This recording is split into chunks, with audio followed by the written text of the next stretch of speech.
Chapter 6. Such an intelligent look. It was September and the twins had just gone back to school.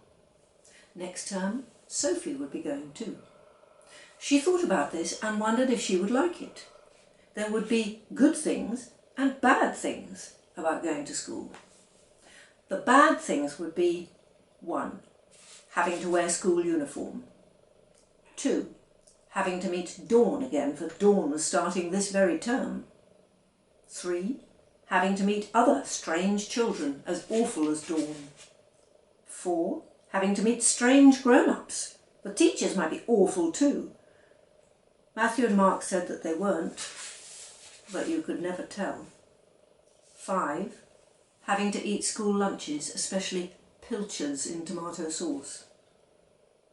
Of course there would be good things too, thought Sophie. 1. Not having to help wash up the breakfast things at home. 2. Being with her brothers in term time.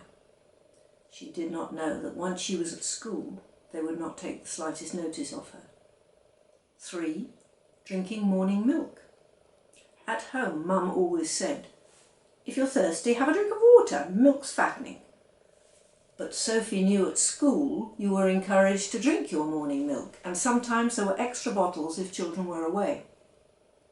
4. Doing judo.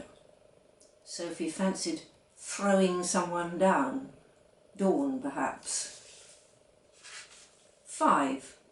Farming lessons. You went to school, Sophie knew, to be taught things for when you were grown up. They would say, "What are you going to be?" And she'd say, "A lady farmer," and then they'd give her farming lessons. Sophie's present farming was carried out in the potting shed.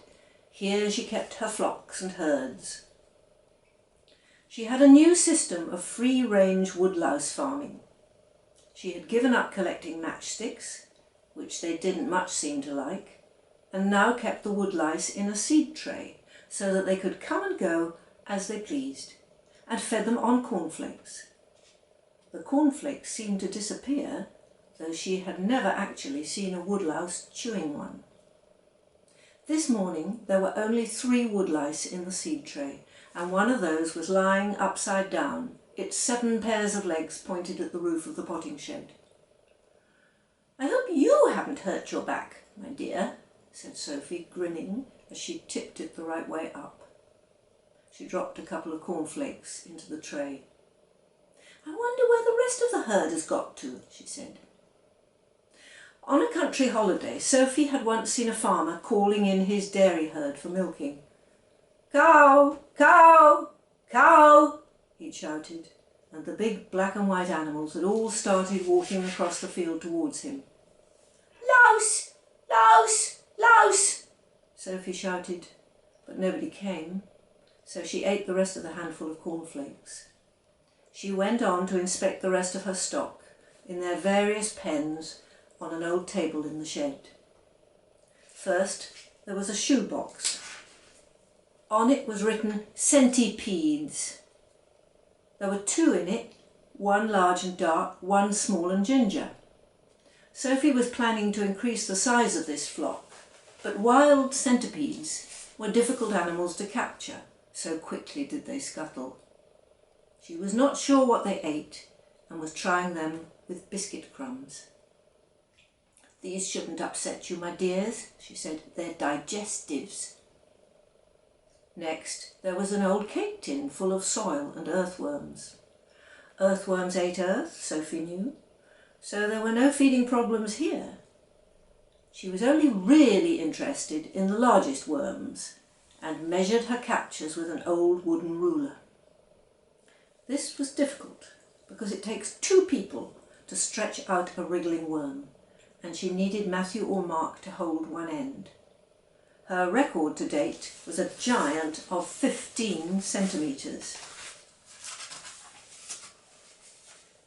Beyond the worm tin was another shoebox marked "Earwigs." Earwig keeping was a branch of Sophie's farming that she had only recently taken up, thanks to her great-great-aunt. Before Aunt Al's visit, Sophie had been wary of these dangerous-looking beasts with their crescent-shaped nippers. "They bite," she had said. "Load of rubbish," Aunt Owl had said. "No good being scared of animals if you're going to be a farmer. Go and catch one and bring it here." And Sophie had caught one, cautiously, using an empty matchbox as a trap. And Aunt Owl had picked it out, and it hadn't bitten her. "You have to be firm with them," she had said. "Don't stand any nonsense."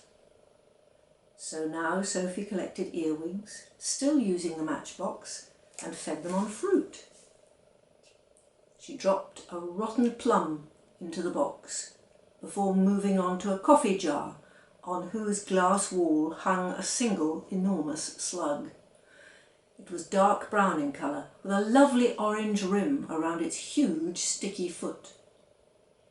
Sophie put a bit of cabbage leaf into the jar. She was quite proud of this monster, whose capture had covered her hands in a thick slime that took pumice stone to get it off. But her favourite animals were in the last pen of all, a large cardboard box, and she opened the lid of this and tore up the rest of the cabbage leaf and dropped it in. Under the black printed lettering on the side of the box, which said "baked beans," was a single word in big red capital letters which said "snails." Ever since the day of the great snail race, Sophie had become especially fond of these creatures. She would spend ages watching them crawl along in their dignified way, wiggling their stalky eyes and leaving glistening silvery trails on the potting shed table. Every day Sophie would go on a snail hunt around the garden, adding to her herd, and there were seldom less than 20 in the box, of all shapes and sizes and shades of green or brown. The number varied because Sophie had cut a lot of snail-sized holes in the lid of the large box so that anyone who wished could leave.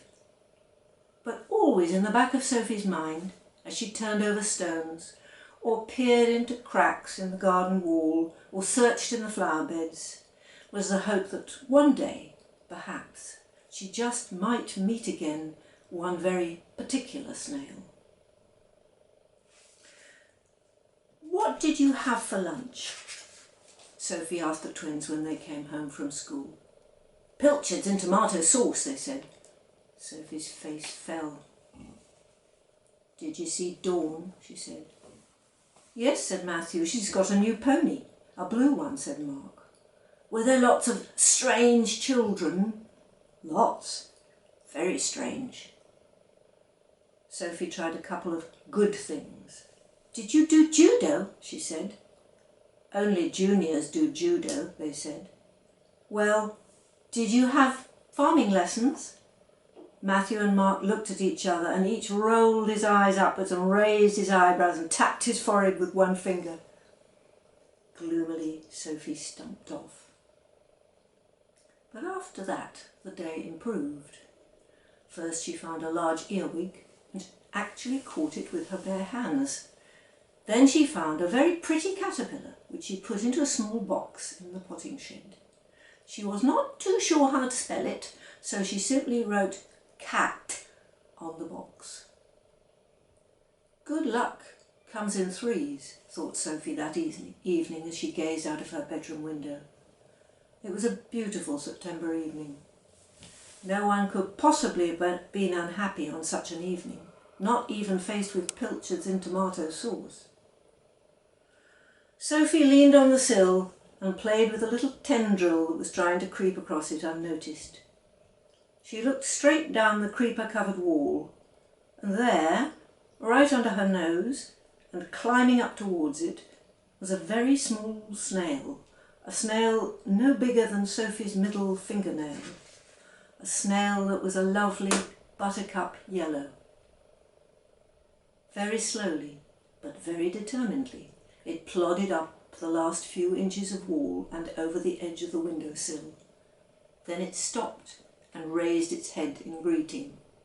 It had such an intelligent look. Sophie's face lit up in one enormous grin. "Good evening, my dear," she said softly. "What took you so long?"